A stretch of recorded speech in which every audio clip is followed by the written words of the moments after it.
السلام عليكم ورحمة الله وبركاته، ازيكم عاملين ايه؟ يا رب تكونوا بخير وفي أحسن حال. خلينا نشوف مع بعض كده تركاية مهمة جدا في المنتجات والويب سايت. احنا عندنا requirement إنه المنتج لو في منه كمية يكون ظاهر على الويب سايت. لو المنتج ما فيهوش كمية صفر، فيكون غير متاح على الويب سايت. احنا هنقول إن احنا عندنا كده كده already features بتعبر عن الموضوع ده، انه عندي حاجه اسمها اوت اوف ستوك. طبعا المنتج ده عشان ما فيهوش اون هاند، نشوف مثلا منتج جديد.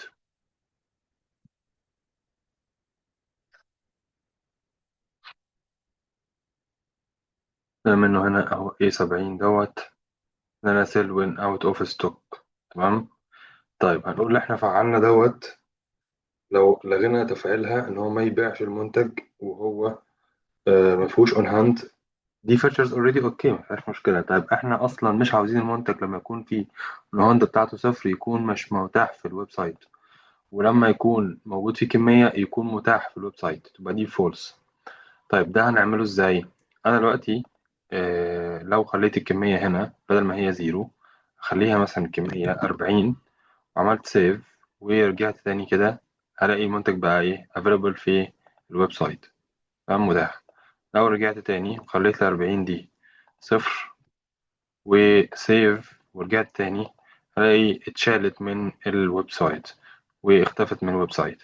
طيب هتيجي تقول لي طيب لو انا اشتريت في الحالة دي السيستم هيعمل ايه؟ في اشتريت ان انت مثلا سي فيندور 2، ورحت عملت عملية شراء على A70، تمام، هتلاقي ان انت مثلا سي اشتريت 60 قطعة، وعملت هنا confirm و receive product. طيب نشوف قبل الفاليديت، نلاقي كمية صفر مش متاح في الويب سايت. نرجع تاني نعمل فاليديت، هنلاقي إن المنتج بقى متاح في الويب سايت بكمية 60 و is published بترو. طيب هتيجي تقول لي طب لو أنا بعت المنتج وبقى كمية مثلا صفر، تعال نبيع المنتج. نقول هنا customer، ونيجي نقول والله A70. طيب أدي A70 أنا شاري منه، عندي منه 60، فأنا هاجي هنا أقول له إيه؟ أحط له 60. طبعا ال available in quantity on hand بتاعة المنتج دي كنت شارحها في فيديو قبل كده ازاي نعملها، ممكن نرجع للفيديوهات القديمة ونشوف التفاصيل بتاعتنا في البلاي ليست اللي على القناة بتاعتنا. أول ما أعمل هنا confirm وأقول له create delivery أو validate delivery، قبل الدليفري في كام؟ في 60 متاح في الويب سايت. خلينا نعمل validate، نرجع تاني على المنتج، نلاقي كمية بقت صفر، غير متاح فين؟ في الويب سايت و is published بفولس. طيب نعمل الكلام ده ازاي؟ لو احنا جينا هنا على الداتابيس بتاعتنا ولقينا إن إحنا محتاجين نعمل الجزئية بتاعة تفعيل الأوتوميشن دوت، هنعمله إزاي؟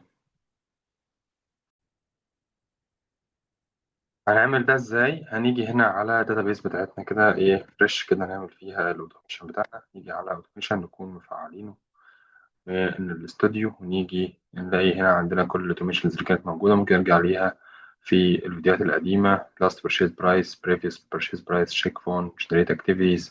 كل الكلام دوت موجود على القناة عندنا على اليوتيوب في البلاي ليست بتاعة الأوتوميشن رولز، ممكن نرجع لها ونستفاد من الأفكار بتاعتها.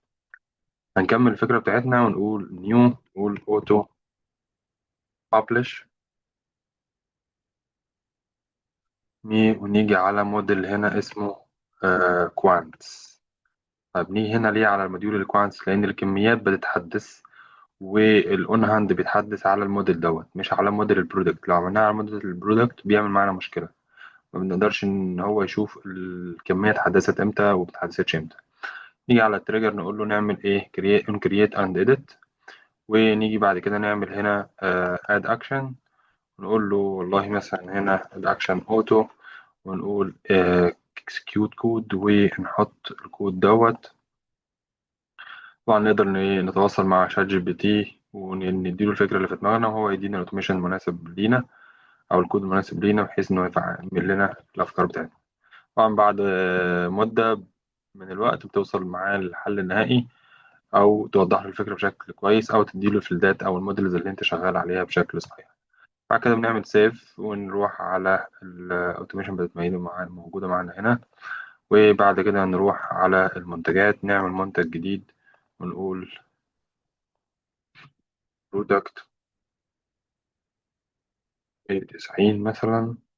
ده اللي هنا أهو منتج آه، منه اون هاند في الويب سايت.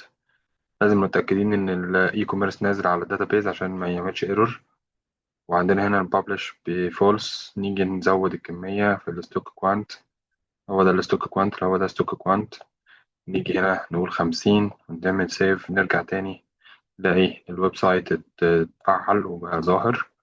لو رجعنا تاني خلينا الكمية هنا صفر مرة تانية، نقول سيف، نرجع نعمل صفر، نلاقي هنا الكمية بقت صفر والإس ببلش بفولس، مش متاحة في الويب سايت. طيب لو جينا عملنا عملية شراء عشان نشوف الإفكت بتاع عملية الشراء في أثناء الاستلام، لو جينا هنا نقول مثلا بنشتري من كاستمر أو شيء، وقلنا هنا إيه 90، هنجيب البرودكت ونقول مثلا هشتري 80 قطعة وهنشتري القطعة ب60.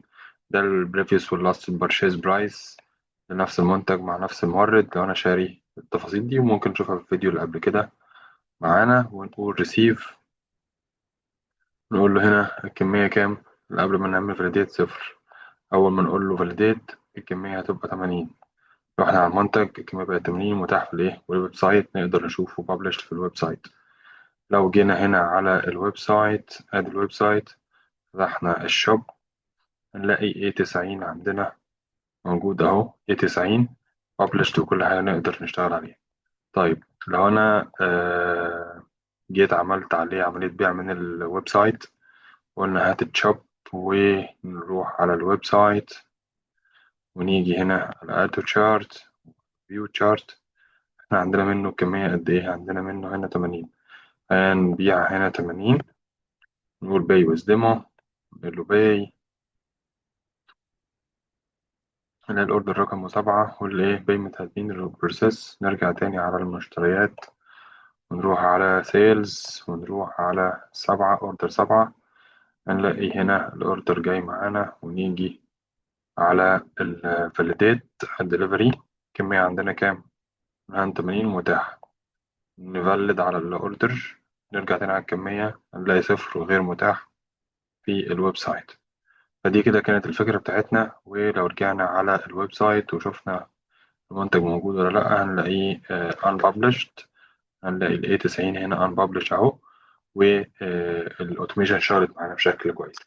دي فيتشرز كده كويسة، وأوتوميشن بتريحنا في الشغل بحيث إن إحنا ما نعتمدش على الأشخاص والتعود على إنه كميات المنتجات موجودة مش موجودة، وأنا أروح أعمل دبل تشيك بإيدي كمانيوال، وممكن أنسى، ممكن ما يكونش متاح. فسيستم أوتوماتيك طول ما أنا شغال هو بيشوف كمية متاحة موجودة يظهره في الويب سايت، كمية متاحة غير متاحة ومش موجود منها عندي أون هاند يشيله من الويب سايت.